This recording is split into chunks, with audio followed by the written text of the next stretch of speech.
At the same time, pantheism can be used as a stage in bringing people from theism to atheistic materialism. In religion, pantheism is most often expressed as naturalism, the doctrine that religious truth is derived from nature, not from revelation. Thus we saw the blasphemous Ark of Hope wedded to the Earth Charter in some bizarre New Age neo-pagan ceremonies leading up to the recent Earth Summit 2 in Johannesburg in September.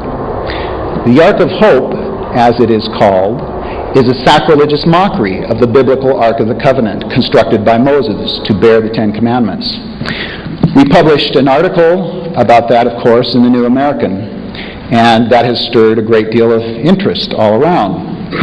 We are very gratified that our article stirred the interest of Professor Stephen Rockefeller, chairman of the Earth Charter Drafting Committee and chairman of the Rockefeller Brothers Fund. Dr. Rockefeller sent us a letter taking umbrage with our expose. The article, Rockefeller said, quote, contains some misunderstandings, unquote, about the Earth Charter Initiative, which he then purported to correct. Dr. Rockefeller begins his letter with this point, quote, the Earth Charter is the product of a worldwide, cross-cultural, interfaith dialogue on common goals and shared values that has been conducted as a civil society initiative, end quote. Sounds pretty good, doesn't it? To which I respond to the contrary.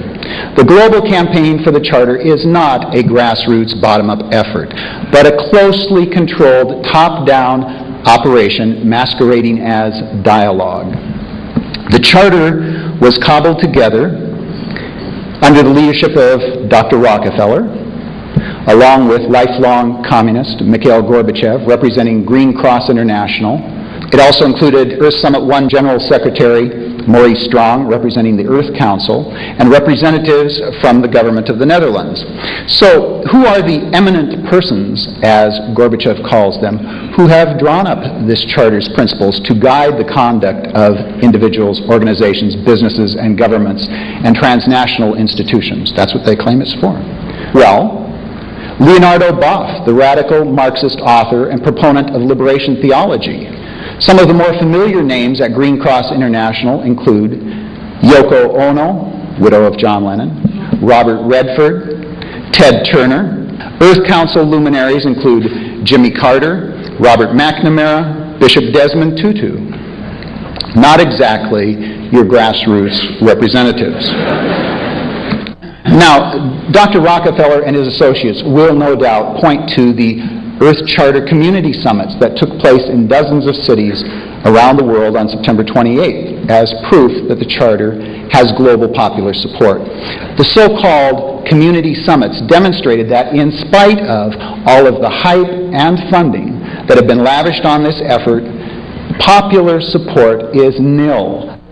Despite considerable promotion, favorable media treatment, and summit venues in the heart of liberal left activist communities, the summits, as measured by attendance, were complete flops, belying the claims of the Earth Charter organizers that they represent a global, popular, grassroots movement. The San Francisco summit that I attended was expected to be the largest gathering of all of them. It fluctuated between only 65 and 150 attendees. In San Francisco, no less.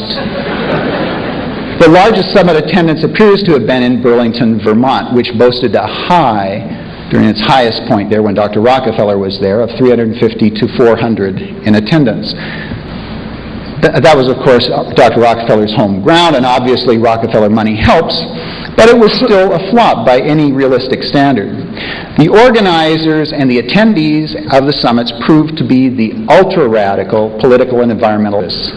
In Los Angeles, for example, the program was kicked off by none other than Irving Sarnoff, who is a longtime activist and official for the Communist Party USA. He's been with them for over half a century. The so-called peace and environmental organizations represented at these summits, like those at the higher levels, run by Rockefeller, Gorbachev, etc., are completely synthetic facades. Without continued funding from the Rockefeller Brothers Fund, run by Stephen Rockefeller, the United Nations Foundation, run by and funded by Ted Turner, the Ford Foundation, the World Bank, various UN spigots, and other foundation and government grants, this supposed voice of global civil society would not exist. Now surely Professor Rockefeller knows this full well. This is not genuine diversity and dialogue, but merely the amplified echo chamber chatterings of like-minded internationalists whose opinions differ only as to the optimum speed of the train, not as to its final destination.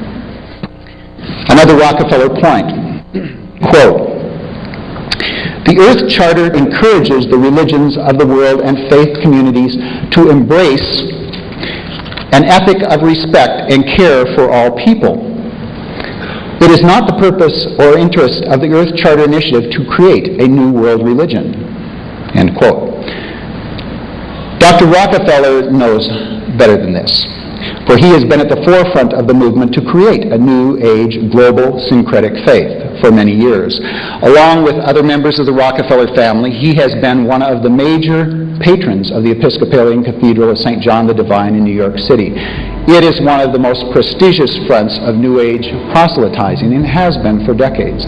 The cathedral has been the home for many years, for instance, for the Lindisfarne Institute and the Institute's founder, New Age guru William Irwin Thompson.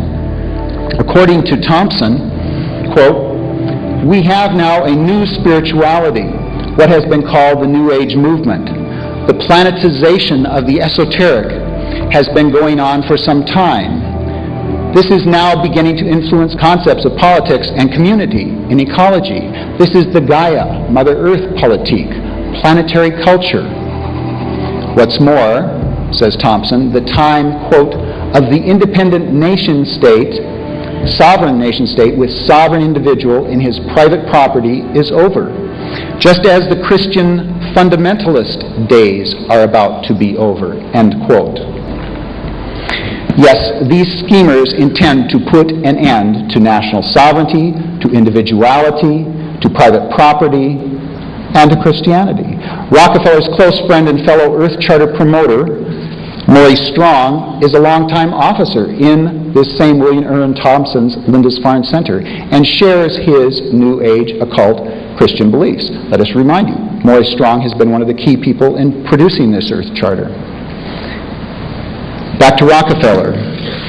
He says, quote, "The Earth Charter teaches respect for nature, including Earth, our planetary home.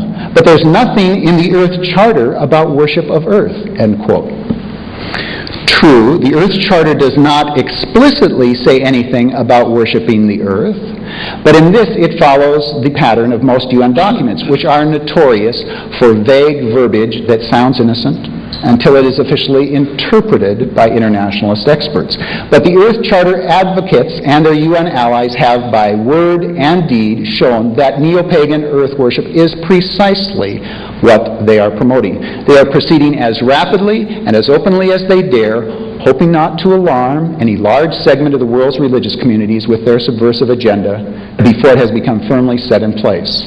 Maurice Strong opened Earth Summit 1. I was there. I witnessed this. It's on videotape. With the declaration of the Earth Summit. Declaration of the sacred Earth, accompanied by indigenous animist Earth worship ceremonies. This has become standard practice at UN convocations.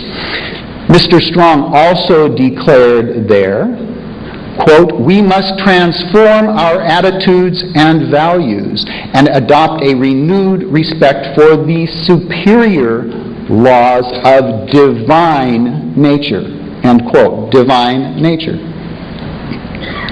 This adds new meaning to the Charter's assertion that the protection of Earth, as defined by the UN, is, quote, "our sacred trust." But there's good news in all of this. We are waking the American people with this issue. Many of the other dangers that we point to involving the UN on disarmament, the International Criminal Court, global taxation, etc., these are very real. But they seem very remote, far off. It is difficult for many people to see how these might directly affect them, except perhaps in the distant future. And besides, they're confident that our elected representatives will protect them. But the Earth Charter is here now. It is here in our local communities. The U.S. Conference of Mayors has endorsed it. Schools are adopting it. And this will be accelerating. The Earth Charter threat is immediate, and the targets are intimate. They are personal.